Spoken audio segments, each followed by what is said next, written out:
નમસ્કાર વિદ્યાર્થી મિત્રો, વિષય કલ્લોલ, ધોરણ બીજું. આપણે આગળ પહેલા ચેપ્ટરના કેટલાક ગીતો અને કેટલાક પાઠો બરાબર એ પ્રમાણે આપણે ચલાવ્યું છે અને આગળ હવે 7મું ચેપ્ટર આમ પણ હોય એની શરૂઆત કરવાના છે બરાબર. તો સ્વાધ્યાય પોથીની અંદર જે પણ બાકી રહે એ તમારી સમજ પ્રમાણે પૂરવાનું રહેશે બરાબર છે. તો જોઈએ, આમ પણ હોય. દોઢ ફૂટની ડાળીને 4 ફૂટની ચોટલી, ગધા ઉપર બેસે ડોસો, માથે મૂકી પોટલી. ઠસ ઠસ જાય, ફસ ફસ જાય, ચોટલીમાં ઝૂલામાં બેસી પંખી ગીતો ગાય.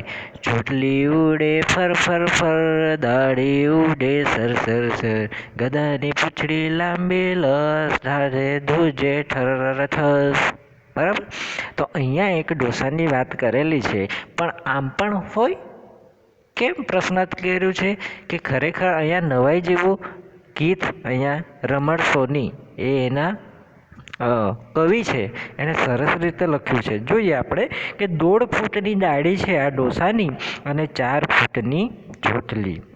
જો વિચારવા જેવું છે, એટલા માટે કહ્યું છે પાઠનું નામ આમ પણ હોય, આમ પણ બની શકે. ગધા ઉપર બેસે ડોસો, માથે મૂકી પોટલી. ગધા ઉપર બેઠેલો છે આ ડોસો અને માથે શું છે? પોટલી મૂકેલી છે. તો કેવી રીતે જાય છે? ઠસ ઠસ જાય અને ફસ ફસ જાય બરાબર. અને ચોટલીના ઝૂલામાં બેસી પંખી ગીતો ગાય. જો ડોસાની જે ચોટલી છે, લાંબી લસ છે, એના ઉપર કોણ બેઠું છે? તો પંખીઓ બેઠા છે અને શું કરે છે? તો ગીતો ગાય છે. ચોટલી ઉડે ફર ફર બરાબર અને દાઢી ઉડે સર સર. ચોટલી કઈ રીતે? તો ફર ફર કરીને ઉડે છે અને એની જે દાઢી છે લાંબી છે, જે કેટલા ફૂટની છે? 1.5 ફૂટની. તો એ પણ સર સર ઉડે છે. ગધાની પૂંછડી લાંબી લસ બરાબર અને ધાજે ધ્રુજે થર થર, એની દાઢ ધ્રુજે છે થર થર.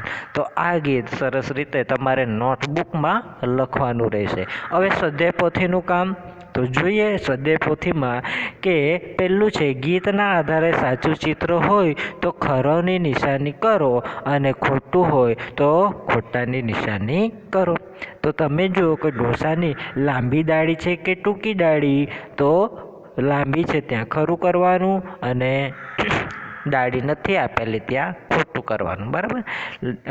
ઢોસાની ચોટલી લાંબી છે અને એકમાં ચોટલી નથી, તો ચોટલીમાં ખરું અને નથી ચોટલી એમાં ખોટું. તો એ પ્રમાણે તમે ગીતના આધારે બીજા કરી નાખવાના.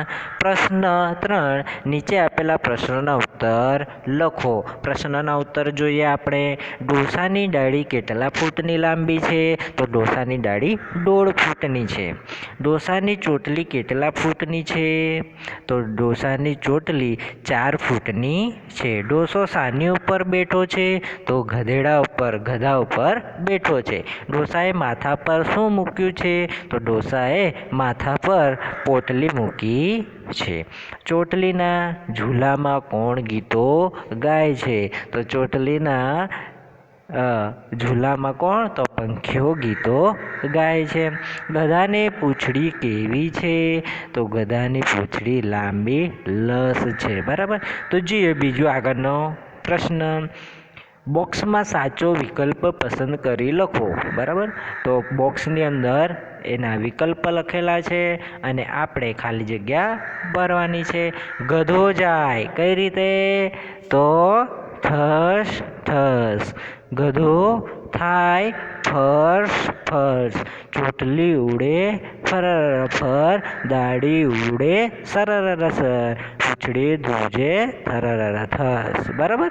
તો આ રીતે અહીંયા સુધીનું તમારે સ્વાધ્યાય પોથી પૂરવાની છે અને નોટબુકની અંદર માત્ર ને માત્ર પેલું કાવ્ય લખવાનું છે બરાબર, ડોસાવાળું કાવ્ય. ઓકે, ધન્યવાદ.